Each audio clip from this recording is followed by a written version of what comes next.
Sobat Sehat pernah mengalami batuk berdahak tidak?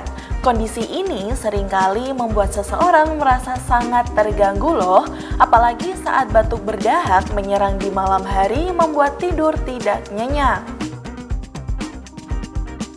Pada umumnya, batuk berdahak disebabkan oleh virus seperti flu saat daya tahan tubuh melemah. Meskipun tidak memerlukan perawatan khusus, namun batuk berdahak bisa diatasi dengan bahan alami seperti mengkonsumsi madu dengan air hangat, minum rebusan air jahe, dan mengkonsumsi buah nanas. Bahkan saat sobat sehat mengalami batuk berdahak, sebaiknya menjaga cairan tubuh. Sebab minum yang cukup dan berada di suhu ruangan normal dapat mengatasi batuk, hidung, gatal, dan mencegah bersin.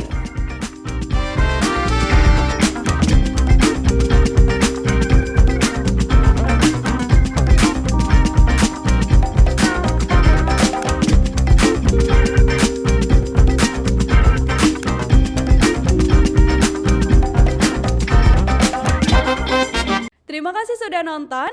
Jangan lupa like, subscribe, dan share ya.